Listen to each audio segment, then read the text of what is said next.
Dad didn't raise his voice. He didn't need to. The rehearsal hall was already loud with folding chairs scraping across polished wood, my aunt arguing about centerpieces, my sister trying to keep her veil from sliding while the wedding planner clapped sharply for attention. The florist adjusted arrangements that were already perfect. Someone tested the speakers. Microphone feedback cut through the room in a thin, painful whine. Everyone moved in small circles of urgency, as if the right placement of bodies could guarantee a good marriage. I stood near the aisle, hands clasped behind my back out of habit, heels together, shoulders straight, stillness in the middle of motion. I always stand like that when I'm waiting. Dad leaned close enough that I could smell the mint on his breath. "Stand somewhere else," he hissed. "You'll ruin the photos." It was quiet, almost controlled, but sharp. A blade slipped between ribs. I didn't answer. I stepped back without hesitation. I moved toward the wall beside the emergency exit where the light was flatter and less forgiving, a place for background figures, for people who do not interfere with symmetry. He didn't look at me again. He had always positioned me that way, slightly outside the frame. When I enlisted, he called it running off. When I made officer, he told people I was doing fine considering. When deployments took me overseas for months at a time, he spoke about me as if I were a distant relative, someone who might attend holidays if schedules allowed. Temporary, optional. My sister was the center, always. She deserved it in his mind. She stayed. She chose safe. She built her life within the approved borders of home. Engagement parties, bridal showers, registry lists. I chose distance, and distance unsettled him. Tonight, distance stood in a navy dress against a beige wall, watching the choreography of a family that had learned to continue without me. Captain Morales stood a few feet away reviewing a printed schedule. Airborne insignia, pressed uniform, posture like a vertical line drawn with a ruler. She had flown in on personal time. She said it was an honor. Dad glanced at her rank, then at me. "And you didn't need to turn this into a military thing," he muttered. "It's a wedding, not a parade." I kept my eyes forward. He didn't know. No one did. For 6 months, I had coordinated calls across time zones, quiet emails sent at 0300, paperwork routed through channels that did not involve him, signatures collected with careful discretion. My sister's fiancé had been killed in service the previous year, a roadside device. No warning. A folded flag handed to her on a wind-cut hillside, while cameras kept their distance. After that day, people stopped saying his name. At first they spoke about him constantly, then less, then only in private, then not at all. She told me once, late at night, that silence felt worse than the explosion, so I made sure someone wouldn't forget. Inside my bag were copies of the program insert, a small edition, a simple line beneath the vows. Inside the folder Captain Morales carried were orders signed and approved. A color guard scheduled to arrive precisely at 1840, tomorrow. A rifle detail, a folded flag prepared with the same care as any official tribute. Every step had been cleared, every uniform inspected, every movement rehearsed. Dad thought I was hovering at the edges. I was building the center. The rehearsal continued. My sister practiced walking down the aisle. Her hands trembled slightly when the music began. Not from nerves about marriage, from absence. Dad stood at the front with a satisfied expression, adjusting his jacket, repositioning relatives like furniture. "Closer together," he instructed. "No gaps." There were always gaps. He just refused to see them. When it was my turn to stand in formation for the practice walk, he paused. "Actually," he said, waving a hand dismissively, "why don't you just sit this one out? We've got enough people." Enough people. I nodded once and stepped aside. Captain Morales watched from across the room. Her eyes didn't shift. She observed everything. That is what officers do. Dad believed I didn't belong in the important moments. He never understood that some work happens before anyone realizes it exists. After rehearsal ended, everyone gathered for quick photos in the hallway. Dad positioned himself in the center, one arm around my sister, the other around her future mother-in-law. He pointed at me without looking. "Behind your brother." I moved. The camera flashed. In the captured image, I will be visible only if someone looks carefully. I am used to that. We walked out into the evening air. The sky was dimming into soft gray. Strings of lights above the entrance flickered on. My sister lingered beside me as the others moved toward their cars. "You're quiet," she said. "I'm here," I answered. She searched my face for something, perhaps reassurance, perhaps approval. "I'm glad you came," she said. "I wouldn't miss it."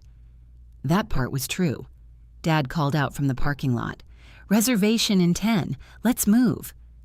He didn't look back to see if I was following. At dinner, he told stories about my sister's childhood, her first recital, her first scholarship, her patience, her kindness. He mentioned her fiancé only once, briefly, as if acknowledging weather. When someone asked about my work, he smiled. "She teaches flight simulators," he said lightly. "Nothing too dramatic." I let the correction rest in my throat and remain there. Precision requires patience. After dinner, I drove home alone. My apartment was quiet, sparse, ordered. I laid the program inserts on the kitchen table and checked them again. Font size, placement, spelling. At 21:17, I sent a final confirmation message to the unit. At 21:23, Captain Morales replied, "Confirmed.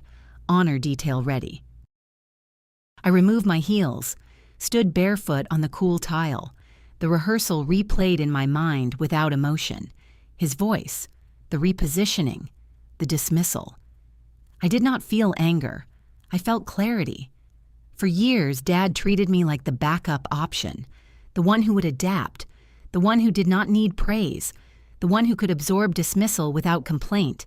He was not entirely wrong. I can absorb quite a lot. But tomorrow would not be about absorbing. Tomorrow would be about timing.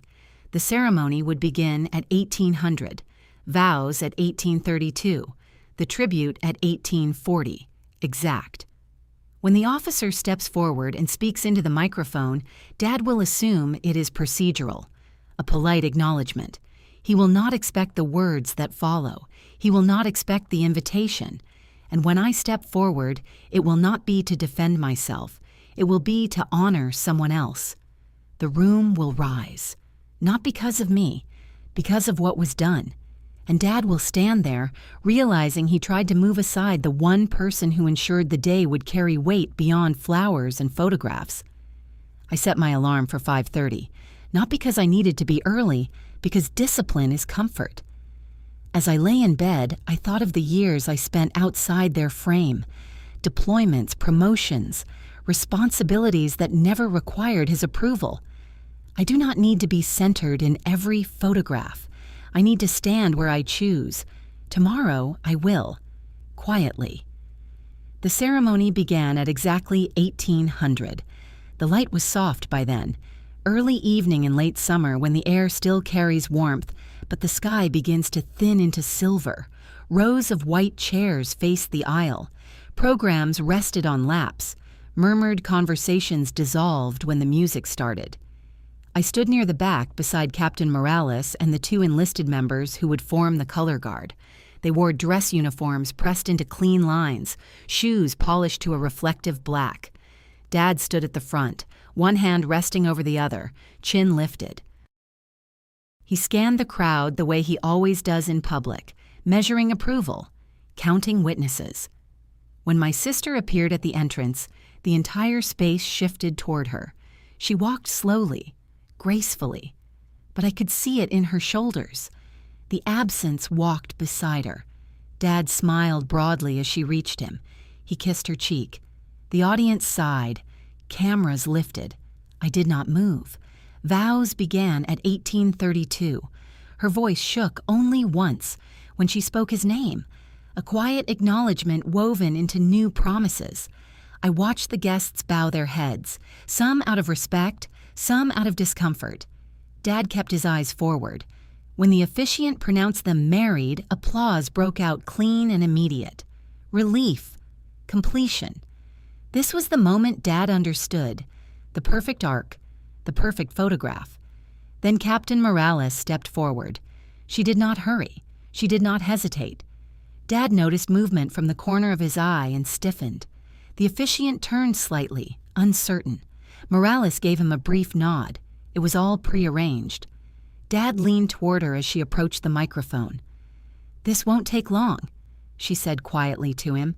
He rolled his eyes almost imperceptibly. Formalities, he thought. She adjusted the microphone once.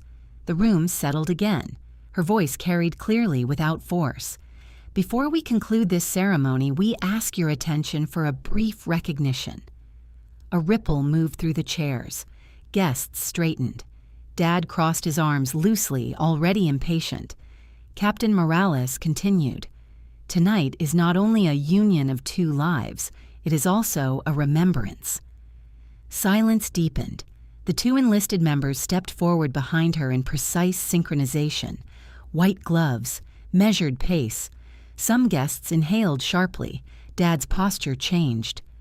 "Mrs. Johnson," Morales said gently, addressing my sister, "your fiancé served with distinction.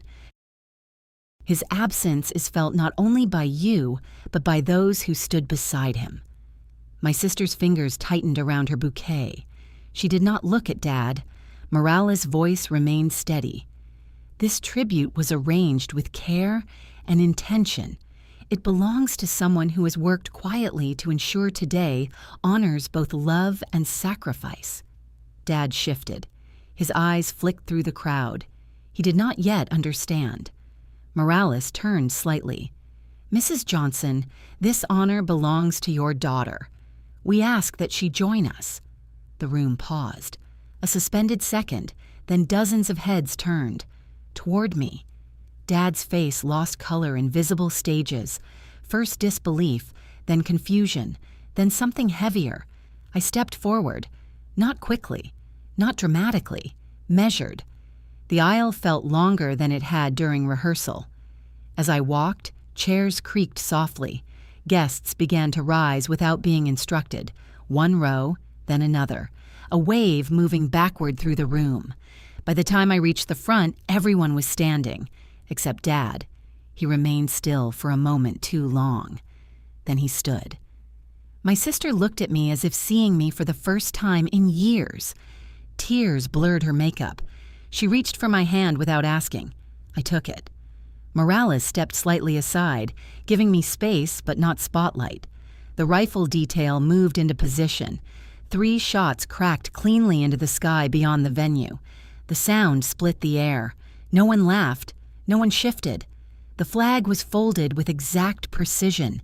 Every corner aligned. Morales presented it to my sister.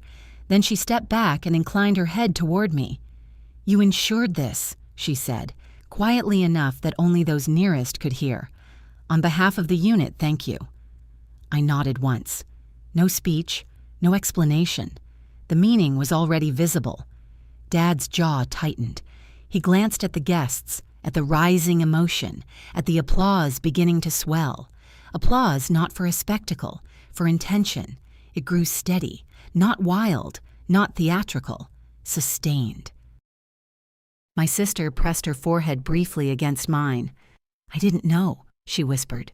"You weren't supposed to," I answered. She laughed through tears. Dad stood inches away, but for the first time in my memory, he had nothing to say. The officer he had dismissed the night before stood in quiet authority beside his daughter. The daughter he had tried to move out of photographs had just become the center of the room, without asking, without demanding, without correcting him publicly. The ceremony concluded in a different silence than it had begun. Guests approached my sister with new words, with gratitude that felt deeper. Several stopped in front of me. "Thank you. You made this unforgettable. It was beautiful." I accepted each sentence with a nod. Dad approached last. He did not touch my arm. He did not attempt humor.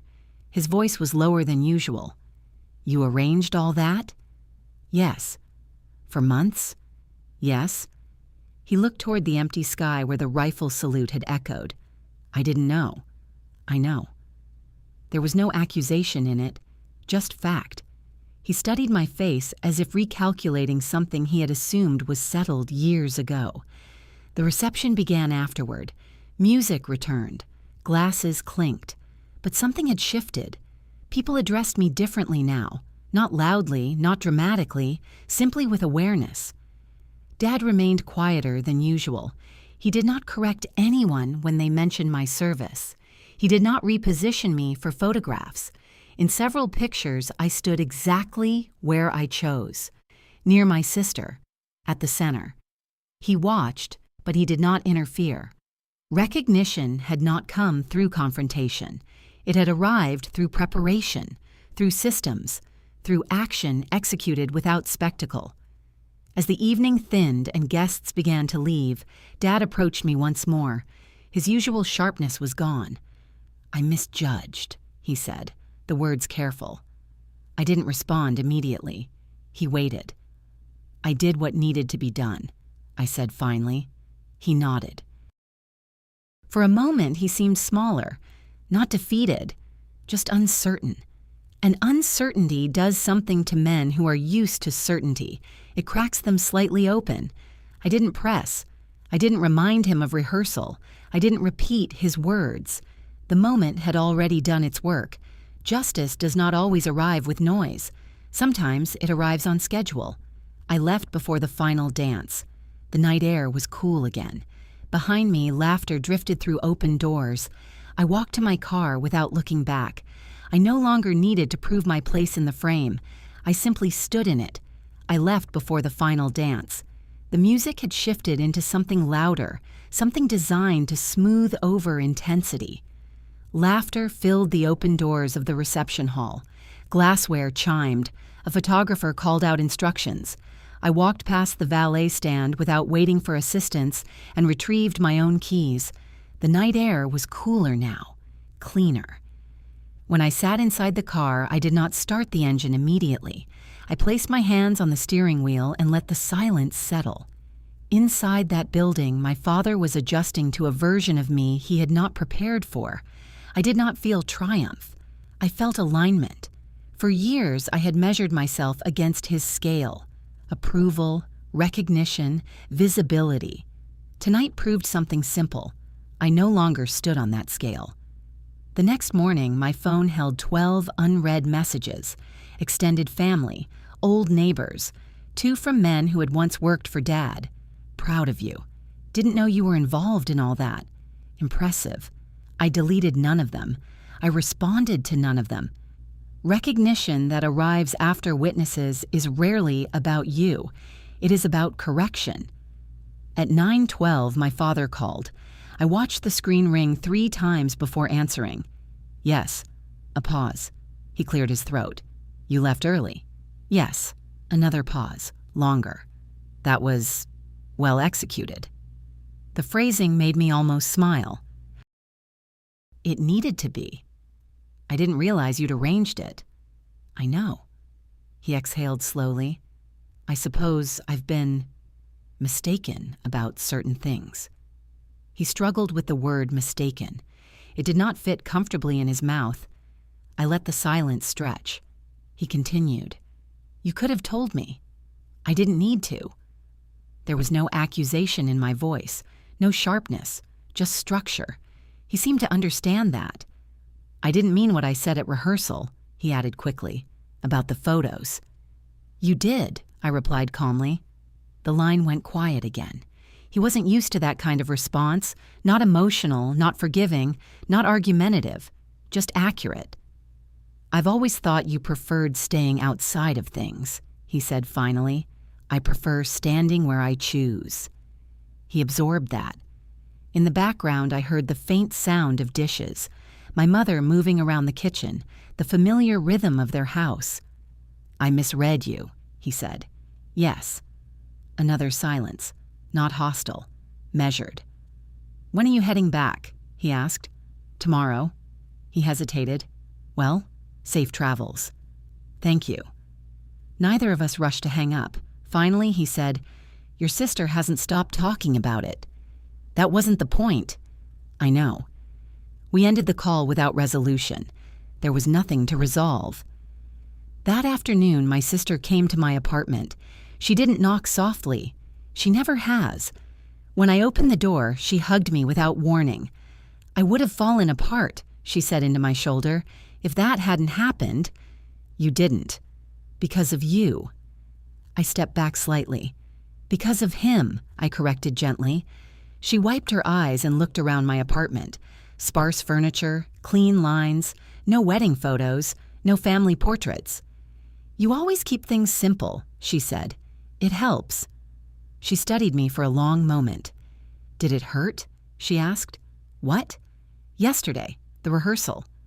I held her gaze. "I'm used to positioning." She flinched slightly at that. "I didn't notice." "I know." She nodded slowly. "I'm sorry." It was not dramatic. It was not heavy. It was simply honest. "Take care of yourself," I said instead. She understood the boundary in that sentence. When she left, the apartment returned to stillness. I packed my suitcase methodically that evening. Uniform folded precisely, shoes aligned heel to heel, documents placed in the inside pocket. On my kitchen counter lay the spare program insert I had kept, a small line printed beneath the ceremony details, "In memory of Daniel Harper, who served with honor." His name would remain in their photographs now, permanent. The next morning, I stopped by my parents' house before driving to the airport, not out of obligation, out of completion. Dad opened the door himself. He stepped aside without comment and allowed me in. The house smelled like coffee and lemon cleaner. He stood in the living room, hands loosely at his sides. "I've been thinking," he said. "That can be useful." He gave a short breath that might have been a laugh. "I always assumed you didn't need much," he continued. "You handled things." "I do." "Yes," he nodded. "You do." He looked at me directly. I confused independence with distance. I did not rush to reassure him. He continued, quieter. "I didn't understand the scale of what you do. It doesn't require understanding. It requires respect," he said, almost to himself. I met his eyes. "Yes." The word landed between us. He did not argue. My mother appeared briefly in the hallway, then disappeared again. She sensed something different and chose not to interrupt it. "I won't try to move you aside again," he said finally. "You don't have to move me at all." A long pause. Then he nodded once, not dramatically, not ceremonially, just acknowledgement. When I turned to leave, he spoke again. "I'm proud of you." The words were unfamiliar in tone. I stopped at the doorway. "I know," I said. It wasn't forgiveness. It wasn't reconciliation. It was closure of a misunderstanding that had lasted years. At the airport, I moved through security with practiced efficiency. My posture returned to the familiar alignment of service. No one here knew about the wedding. No one needed to. In uniform, I am measured by performance, not placement. As the plane lifted from the runway, I watched the city shrink beneath cloud cover. I thought about rehearsal, about the hissed instruction, about the way he had tried to adjust me like an object in a frame, and about the way I had stepped forward when it mattered. I did not raise my voice. I did not correct him publicly. I did not seek revenge. I let preparation speak. Sometimes justice is not loud. Sometimes it is simply precise. And sometimes recognition arrives not because you demanded it, but because you stood exactly where you were meant to stand. I no longer need to prove my worth in that house. I no longer need to compete with absence or expectation. I stand in my place, quietly. Have you ever been moved aside at the moment you should have been seen? If this story resonated with you, I'd like to hear your thoughts. And if you want more stories about quiet strength and earned recognition, you're welcome to stay. 3 weeks later, a framed photograph arrived at my apartment. No note inside, no explanation, just the image. It was from the ceremony, not the reception. The moment after the salute. My sister standing between Captain Morales and me, the folded flag in her hands, her eyes closed, my hand steady at her back. In the background, slightly out of focus, Dad, standing, watching. He wasn't centered. He wasn't speaking. He wasn't directing anyone. He was looking at me. I set the frame on the kitchen table and studied it without sitting down. The image had balance, not because of composition, because of correction. I leaned the frame against the wall and went about my day. Recognition is easier to carry when it's quiet. Back on base, everything resumed its pace. Briefings, flight logs, weather analysis. Schedules stacked into precise sequences. No one here knew about the wedding. They didn't need to. In the air, there is no space for family hierarchies, only altitude, range, margin. The first night flight after returning felt cleaner than usual. The sky was wide and uncomplicated. My headset carried steady communication, coordinates precise, systems responsive. I thought about the rehearsal only once, the way his voice had slipped between teeth. Stand somewhere else. Up here, there is nowhere else to stand. You hold position or you don't. When we landed, I completed paperwork without hesitation, signed where required, filed reports in order. Competence does not fluctuate because someone once tried to reposition you. Dad called again the following Sunday. I let it ring twice before answering. Yes. He didn't clear his throat this time. I've been thinking about something, he said. That can be productive. A pause. At the reception, after everything, people came up to me. They were congratulating me. For what? For you.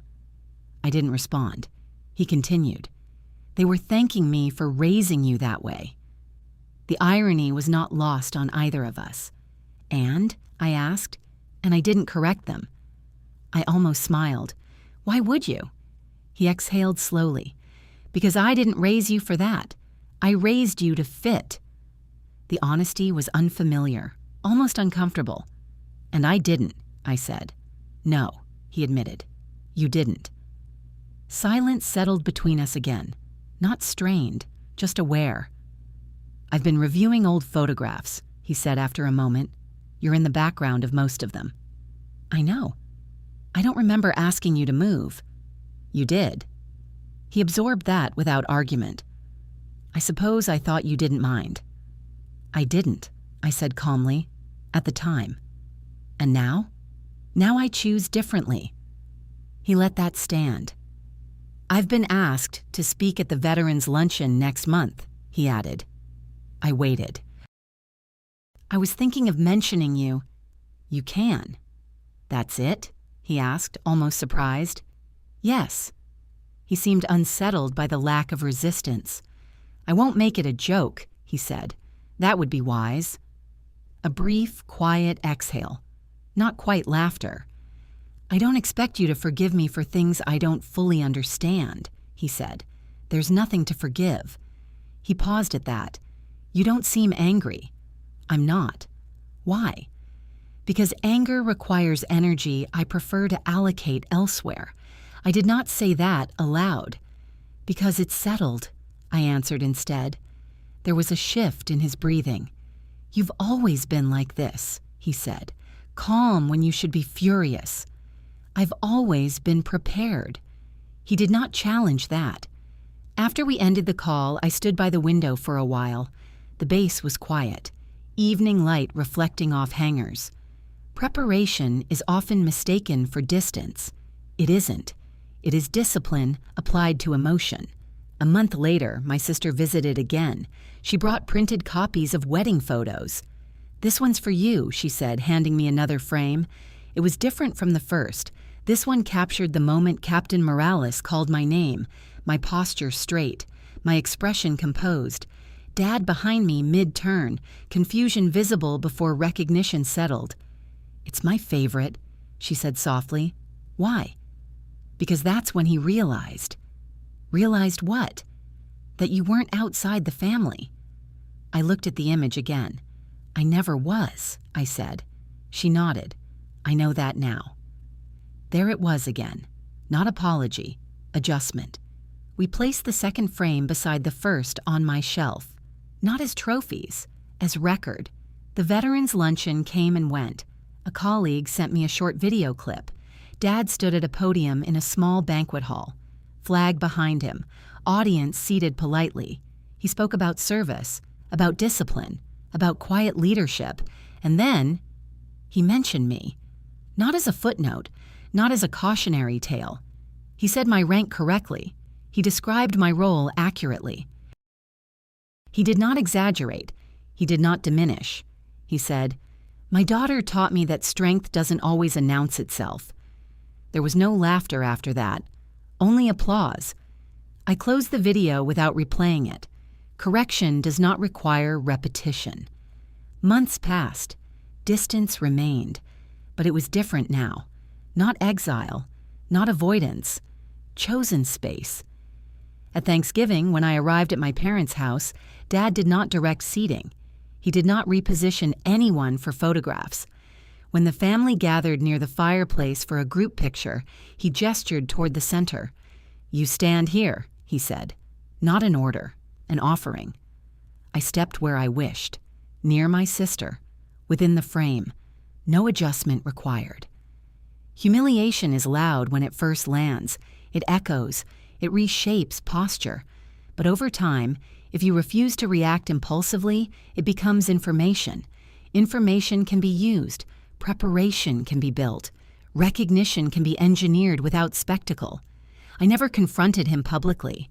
I never replayed the rehearsal accusation. I never demanded acknowledgement. I let systems do their work. Witnesses carry more weight than arguments, and silence, when timed correctly, can redirect an entire room. I no longer brace when he speaks. I no longer wait to be moved. He no longer assumes I will. There is a difference between revenge and recalibration.